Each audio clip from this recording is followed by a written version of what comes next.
Well, welcome everyone to the Juggling Life Finding Balance podcast. I'm Vivian Cummins, and I'm here today with my sweet friend, Jennifer Osler-Bolton. Hey, Jen. Hi, Vivian. Thanks for having me back. Of course. So, for those of you all who are listening and watching, y'all may remember Jen from episode number 17 of the podcast. It aired last year on August 7th. I can't believe it's been almost a year. Now, that episode was entitled Tangible Love, God's First Response to Second Chances. So if you haven't had the opportunity to go watch that, please circle back around after this and make sure to watch that. So I've asked Jen to come back for a little mini show today because since that episode, she has released a new book. And it is called, let me get it up here on camera so folks can see it. It is called Always Kiss Me Goodbye, and it is a memoir that she has written. And so, first of all, Jen, I am so proud of you for getting this book published. And I just watched a little video clip of you where you were in Barnes and Noble and it was sitting on the shelf. How exciting, and I am so proud of you. Well, thank you so much. Thank you. You've been on the journey. You've been on the journey with me. You've seen it happen. I have seen it happen, and I have seen God do amazing things in your story and also with the publishing of this book. So I would love for you, if you would, for those maybe who are not familiar with your story, could you briefly share a little bit about that? Yeah, absolutely. I was widowed in 2016 when my husband at the time, he was a firefighter for Ventura County Fire here in California, and he was killed in the line of duty. And, he was my high school sweetheart. We had two children together, a whole life together, 22 years we spent. And I just did not know what life was going to look like after he died. He was my future. He was my plan. And, so it was learning how to rely solely on God for everything and trusting God with a future I just no longer could see for myself or for my kids. And when I least expected it, I was actually at an event speaking about hope in God, and God brought me a different kind of hope when he crossed my path with another firefighter, this one from Ireland. And he brought Michael into my life, and we were married 7 months after we met, and we will be celebrating 6 years married this October. So it's been a wild ride. It's a beautiful story, and thank you so much for giving us kind of like the overview of it. Because people got to get this book if they want to get through all of it. It is such an amazing story. So tell me, at what point in your journey did you feel God prompting you to write about it? I'll be honest with you. It was probably even like 6 or 7 months after Ryan died. I found myself at a writers' conference for Christian women speakers and writers. And I knew then that God had something for me to write.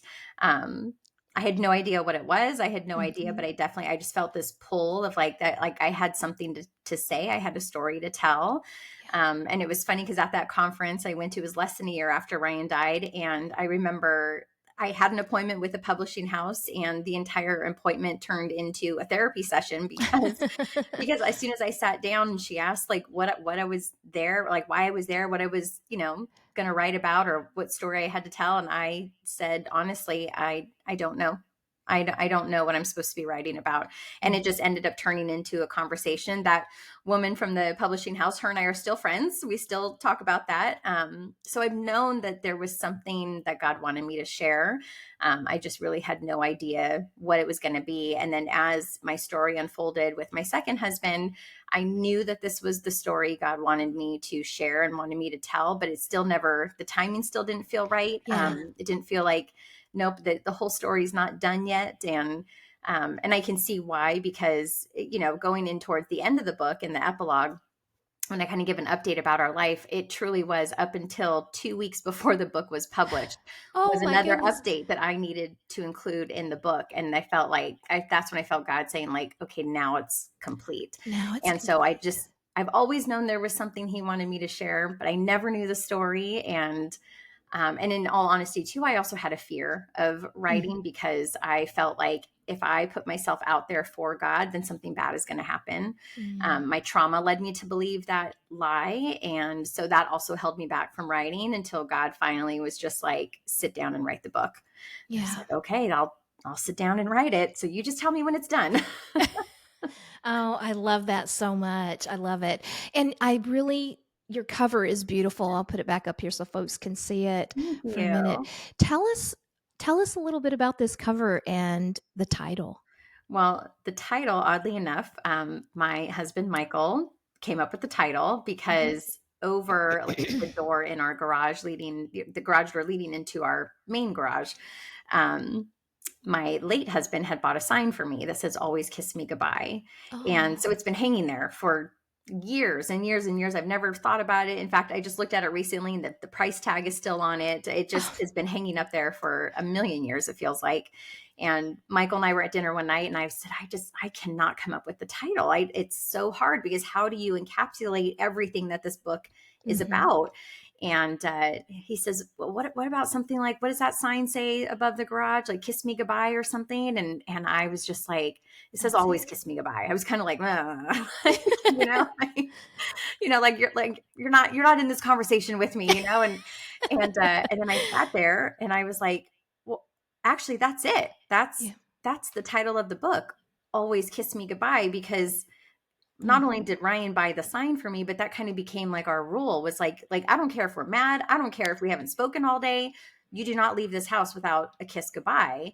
And so that's why Ryan bought me the sign, was because I would Yeah. always say that. And so I was like, that's it, because it links my past to my present, because now Yeah. that's my rule with Michael. Like, nobody leaves this house without saying I love you and a kiss goodbye. So it was actually my husband who came up with the title. I I did love not. it. So I love it. Congratulations, Michael. right, right. Well done. I know. I think he wants royalties or something. I don't know.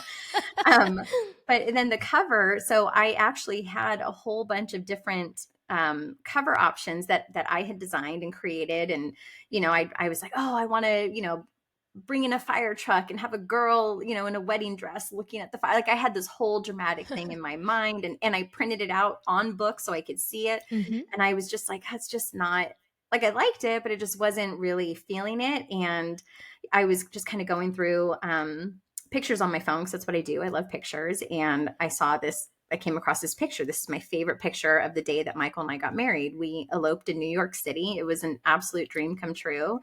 And so in this particular picture, though, the photographer was taking us all around Central Park, taking all these photos.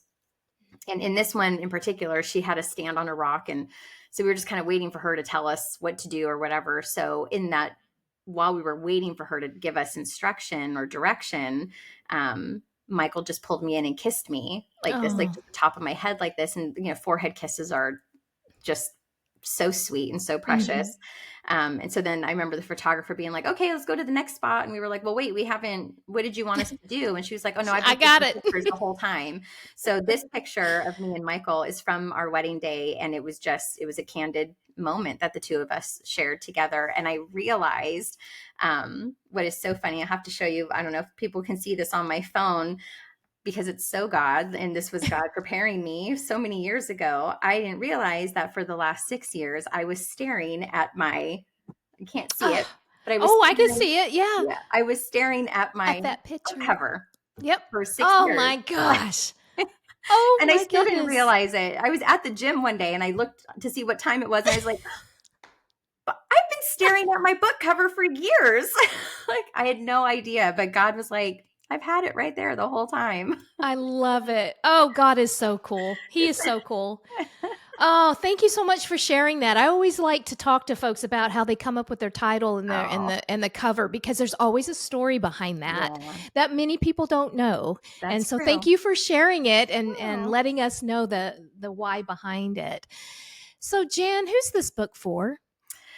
This book is for everybody. It's not specific to loss or widows or anything like that. It's to anybody who's gone through a heartache, who feels so hopeless, Mm, who feels like their future is uncertain and unknown, and just when you feel like there's just, how do you go forward when just the world seems to be falling apart. mm, It's for anybody who's gone through that. with the ending showing that not only is God present throughout all of it, that he's there from beginning to end, the entire step of the way, but that our stories don't end with that heartache, that God is not, he's not in the business of allowing us to sit in pain and sit in heartache, but that he'll actually take what we go through and he'll use it for his good. He will use it to tell the world about who he is and how he loves, and how he cares, and the attention to detail that he gives to each of us. And that whatever it is that's hurting us, it's not the end. It's not where our story ends, because that's not who our God is. So it's for everybody, because we've all gone through heartache and we've all gone through some sort of loss in our lives. So it's a book for everyone. It is, and I've read it as well, and there's just so many pieces in here. You know, there's times where you talk about being frustrated and angry with God and questioning God, and I think we've all done that at some point in our life, and it's okay, you know. And that's what I love about that, is it's okay. God is a big God; He can handle it, but it's all part of our grieving. It's all part of, you know, going through whatever we're going through. So. Yeah, no, absolutely. Thank you for sharing that with us. Where can folks get this book?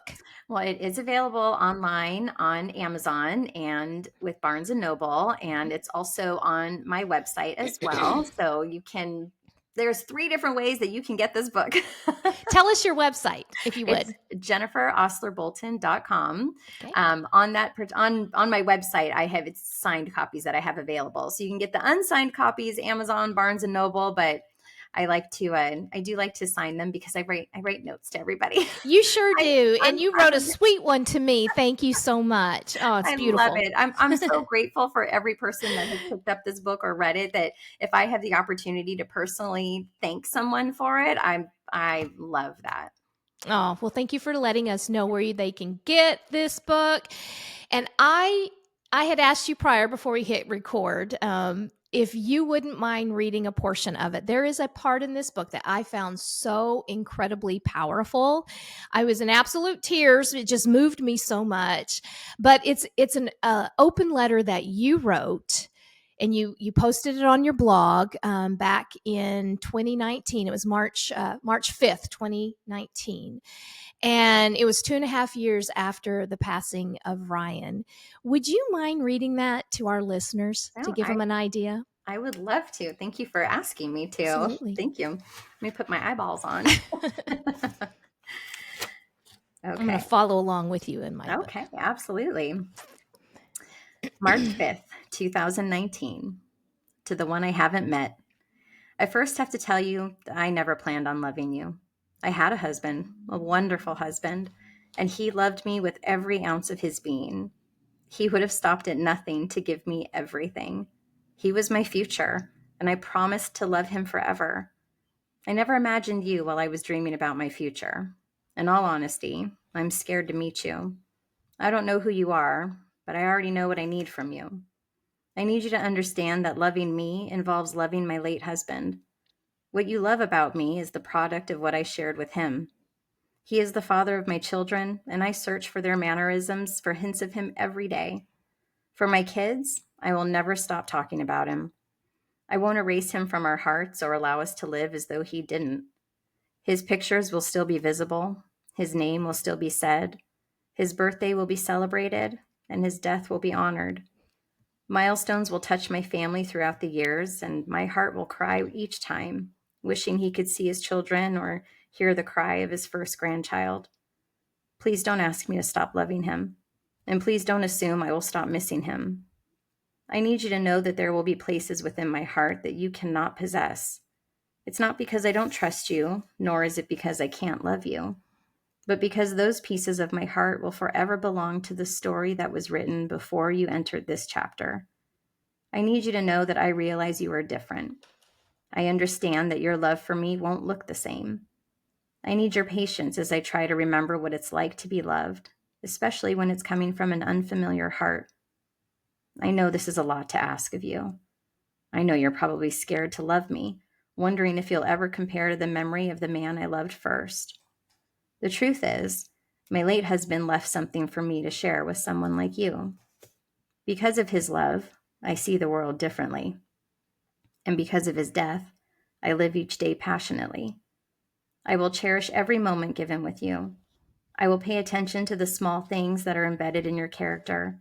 I will enjoy the minutes in between moments and the precious seconds between minutes. I will honor your heart, value your time, and embrace your touch. I will not take our days together for granted, and I will always search for ways to let you know that I am holding your place in my heart the same as I am holding his. I don't know who you are yet, but if we ever meet, please love all of me, the broken pieces, the healed wounds, and the visible scars on my heart. I'm not damaged, and I'm not hopeless. I'm tender, and I'm scared. Like delicate pottery pieced together after shattering, so is my heart in your hands. But if you are willing to gently hold it and protect it as best as you can, then I am willing to release my grip and allow my hands to begin writing our story. Can't wait to meet you. The book is called Always Kiss Me Goodbye by my sweet dear friend Jennifer Osler-Bolton. Jen, thank you so much for being here. I love you, friend. Oh, I love you too. Thank you for having me.